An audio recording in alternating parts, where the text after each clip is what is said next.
Evaluasi kami dan analisis kami di BEM UI 2026, kenapa ya ketika kita turun aksi, mereka nih yang ada di gedung sana itu tidak pernah mendengarkan kita ataupun memberikan output yang konkret terhadap tuntutan-tuntutan kita gitu loh. Ya udah, kalau misal demikian, kita langsung turun aja di Bundaran HI. Yang ingin kita beritahu kan, kita saat ini sama-sama sengsara gitu loh. Rakyat kelas bawah dan rakyat kelas menengah. Ada 6.000 aparat dibanding 1.000. 6 aparat versus 1 sipil. Saya pertanyakan gitu loh, lah ini sebuah bentuk demokrasi apa? Sebuah bentuk intimidasi. Pertama kali loh, pasca reformasi TNI turun untuk aksi. Wah, itu saya rasa semua aktivis 98 seharusnya nangis sekarang. Kalau emang orang-orang sekhawatir itu ya dengan aksi massa yang dibayar, kenapa kita tidak lihat aja nih posisi aksi pro MBG? Kedepannya kita tidak hanya akan aksi secara lapangan, kita akan bertempur juga nih. Para pembela hama-hama bazar ini, ya tunggu aja, kita akan bertempur.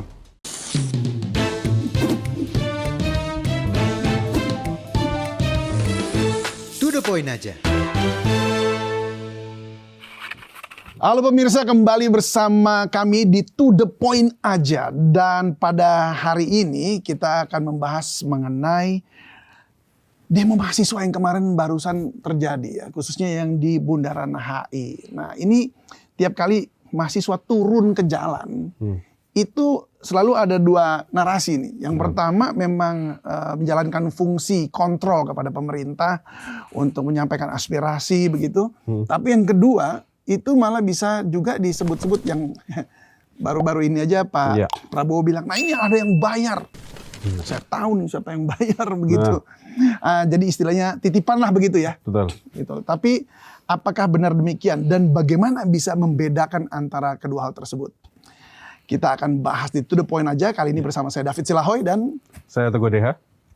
kita langsung aja memperkenalkan narasumber kita kali ini yaitu Hafiz Airnanda. Dia adalah koordinator Sospol ya dari BEM UI. Selamat datang. Dan Mas Hafiz. kebetulan kemarin sebagai koordinator lapangan ya Di aksi kemarin, iya. mahasiswa yang kebetulan mau ke istana tapi di blokade di Bundaran HI ya. Oh bukan, Belum nyampe kita Bundaran mau HI. ke Bundaran HI sebenarnya, Iya, tapi di oke. blokade. Oke. Iya. Betul. Di blokade di Bundaran HI itu ya. Iya. Jadi mungkin perkenalan ulang lagi lah ya. Nama saya Muhammad Hafiz Airnanda, mungkin biar dekat panggilnya Bapis, Bapis, BAPIS. Iya. Oke. Itu nama tenarnya. Nama dekat lah, nama dekat lah. Nama dekat. Oke. Tadi juga waktu di bawah juga ada yang undang-undang. Kita terkenal dia. Waduh. Kayaknya nggak ada sih. Oke, Bapis, sebelum kita lebih jauh ya ke urusan-urusan dibayar nggak dibayar nih. Tapi sebenarnya kemarin itu, ya itu ke mana? Ke HI itu rencananya. Apa yang mau disampaikan di sana? Apa yang dibawa oleh BEM UI? Oh, ini sebenarnya menarik. Ya. Kita bisa berkaca beberapa tahun yang lalu, ya let's say kita patok ini 2023 lah. Mahasiswa itu sering sekali turun ke jalan dan sebagainya. Secara konservatif kan biasanya mahasiswa itu turun ke stakeholders, as in gedung-gedung pemerintahan seperti gedung istana dan gedung DPR. Tapi evaluasi kami dan analisis kami di BEM UI 2026, kenapa ya ketika kita turun aksi, mereka nih yang ada di gedung sana itu tidak pernah mendengarkan kita ataupun memberikan output yang konkret terhadap tuntutan-tuntutan kita gitu loh. Ya udah, kalau misal demikian, kita langsung turun aja di Bundaran HI. Bundaran HI ini tuh secara simbolis tuh punya sejarah yang cukup istimewa. Betul. Karena saat itu Soekarno itu turun dikarenakan ia sibuk untuk membuat proyek mercusuar ya Bundaran HI tersebut. Dan kita harus mengingat juga Bundaran HI itu tuh dibuat sebenarnya untuk menutup-nutupi kondisi aktual ekonomi yang saat itu terjadi di bawah Soekarno. Nah, kami sangat melihat inilah yang sesungguhnya yang kita butuhkan gitu loh. Oke, Bahwa sebentar. Sebelum lanjut lagi, tapi saya potong dulu dikit. Kesimpulannya dari mana bahwa ini kayaknya percuma nih di DPR RI. Kita harus ke sini gitu. Karena kesimpulannya berdasarkan aksi-aksi yang kita turun aja sih. Entah tentang, contohnya 2025 kita sudah berkali-kali ya kan. Indonesia gelap, 17+8, bahkan 17+8 yang bukan dari teman-teman mahasiswa aja, yang banyak influencer, itu tuh hasil tuh tidak ada output. Dan bahkan mereka-mereka yang di kursi DPR yang tadi ya diturunkan sementara, ujung-ujungnya sekarang naik lagi gitu loh. Jangan jauh-jauh. Tadi saya ke arah sini saya melihat ada tulisan besar selamat kepada Uya Kuya. Ya sudah kepilih sebagai apa-apaan gitu loh. Padahal kemarin dia tuh salah satu orang yang membuat onar. Makanya berdasarkan kesimpulan tersebut, wah udahlah kami rasa memang waktunya kita bisa lebih nasional dan lebih luas lagi. Dan kita mau menggait sebisa mungkin orang-orang di sekitar sana gitu. Karena itu kan tempat yang sangat ramai ya. Dan sudah pasti semua orang tuh melihat. Kami merasa kalau misalnya terus-terusan di istana, di DPR, kalau misalnya tidak hasilnya, ya inilah hasilnya. Kalian malah menyia-nyiakan kita yang sudah capek-capek buat kajian, capek-capek buat tuntutan, tapi kalian malah menyepelekan kita. Ya udah kita pindah tempat saja.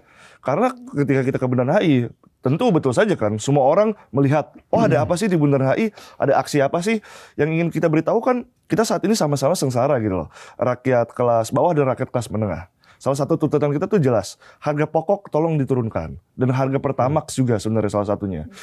Karena harga bensin itu mungkin narasi pemerintah, tapi kan yang kita naikin kan bensin yang non-subsidi.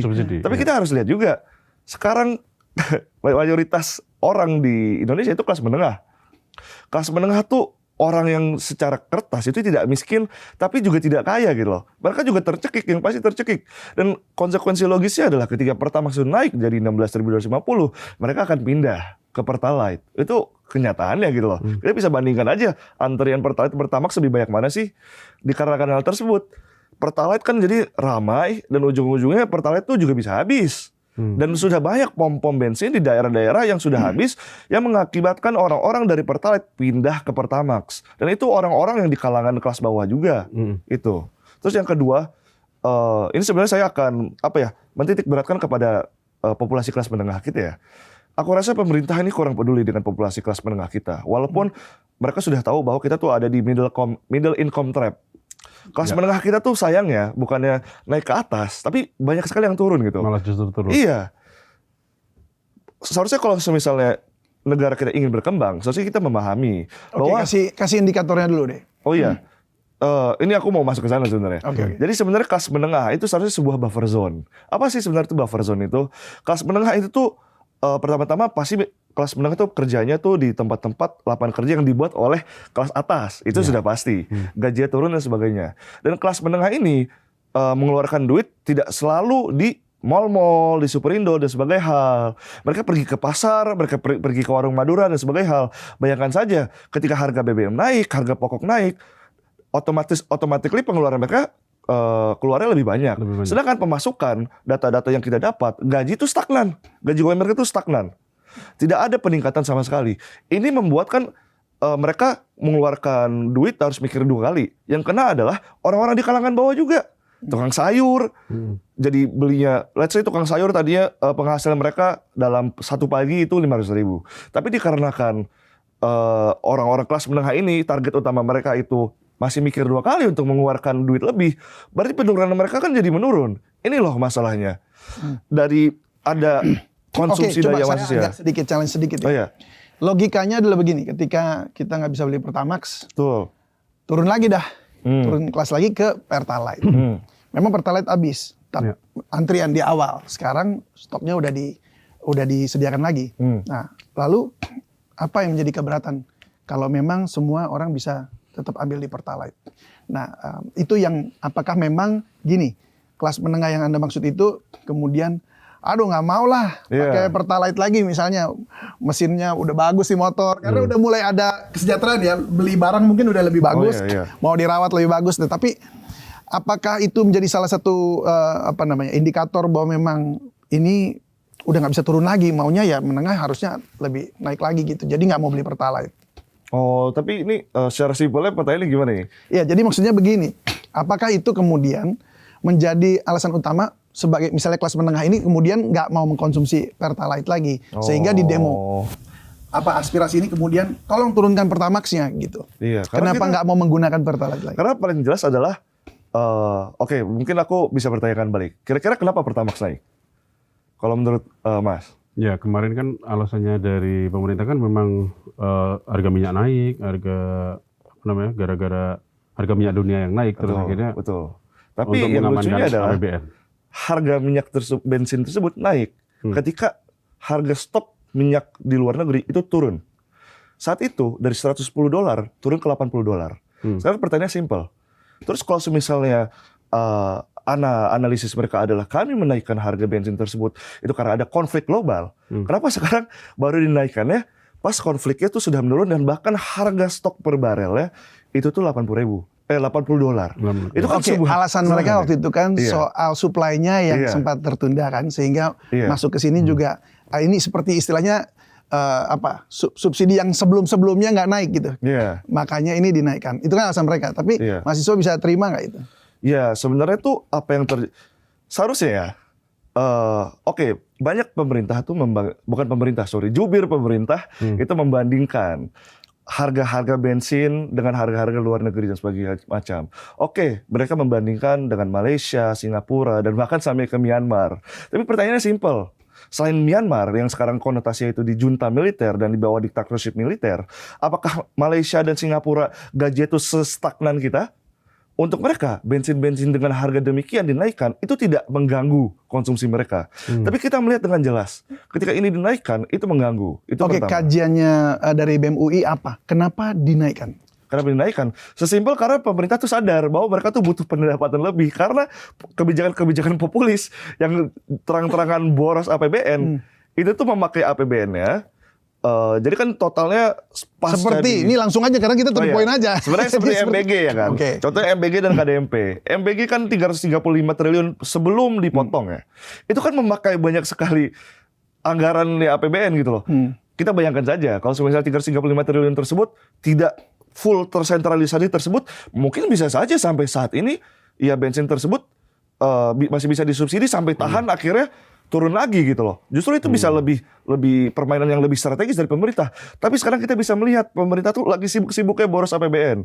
Bahkan kemarin ada pengakuan sendiri dari, saya berdebat dengan salah satu badan komunikasi dari namanya Bang Hariko. Ya dia mengakui gitu. Saya bertanya, sekarang pertanyaannya, kenapa pemerintah Prabowo terutama itu suka sekali ke luar negeri? Karena ia butuh duit. Karena ia ingin meminjam duit gitu loh. Meminjam duit, implikasi kan udah jelas. Ia ingin meminjam duit karena berarti duit kita tuh kekurangan. Kekurangannya karena apa? Ya karena kita boros. Selain itu, yang kedua, dari 320 triliun ke 260 triliun aja, itu tuh sebuah implikasi secara tidak langsung. Pemerintah tuh mengakui, iya ya, kita boros. Tapi mereka tidak mau mengakui aja. Ketiga, Bank Indonesia naikin suku bunga kita berkali-kali. Dari 3% sekarang bahkan jadi 5,75% kalau nggak salah. Dan bisa jadi dinaikin terus. Kalau misalnya fiskal kita nggak berdarah-darah, BI nggak akan naik sepertinya. Dan lagi-lagi yang kena tuh kelas menengah. Kelas menengah yang KPR buat rumah. Pasti nambah terus. Lagi-lagi yang mayoritas kena gitu loh. Dan inilah kita harus sadar ketika kelas menengah ini kena, pasti kelas kalangan bawah tuh lebih parah lagi, lebih kena lagi dari hasil ini. Makanya kita Tapi ini menyayangkan. barusan ada kebijakan pemerintah juga yang soal perumahan ya dengan Bang Marwarar segala itu Bang Ara. Itu jadi yang tadinya penghasilannya 7 juta jadi 8 juta ada seperti itu. Nah itu kebijakan itu menurutmu menolong nggak atau menjawab nggak dari aspirasi kemarin yang disampaikan? Itu kan ya kalau bisa kita berdasarkan pola kebijakan pemerintah, itu kan bisa jadi bentuk sebuah reaksioner gitu loh untuk menutup dan sebagainya. Dan lagi-lagi sebenarnya kalau memang ternyata itu quote on quote menolong, berarti lagi-lagi pemerintah mengakui kesalahannya.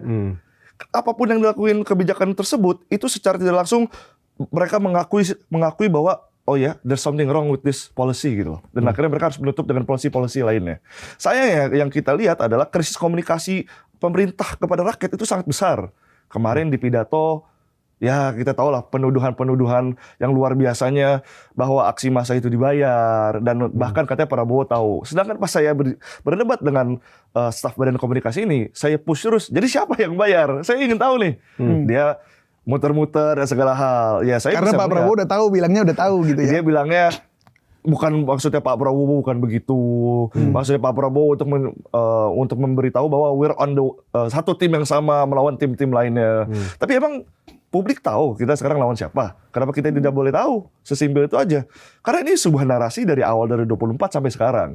Ya rakyat tuh berhak diberitahu. Itu pertama. Kedua, oke ternyata betul. Memang ada aksi-aksi yang dibayar. Saya sebut juga ya, aksi yang dibayar udah jelas sih. Aksi pro MBG.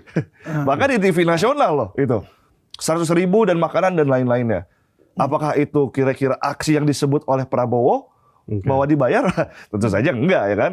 Terus kedua, mahasiswa UBK yang dibayar. Total 300 juta. Dan dibagi-bagiin yang lain. Dan beberapa yang belum cair. Apakah itu? Loh kita tidak tahu. Kalau misalnya seperti ini, itu pemerintah tuh sengaja ingin membuat konflik horizontal antara publik ke publik gitu loh. Bisa jadi ya kan, sebelum saya ketemu sama abang bisa mikir saya merupakan aksi massa yang dibayar. Lah iyalah, kenapa tidak bisa mikir demikian? Ya kan Pak Prabowo ngomong gitu, tanpa ada konteks yang jelas. Justru ini hal yang sangat-sangat luar biasa berbahaya dan sangat ofensif gitu loh. Bisa jadi loh Pak, dari 58% orang yang milih Bapak itu merupakan salah satu orang yang yang turun aksi ke bawah itu dan bilang dibayar. Oke, pertanyaannya langsung nih.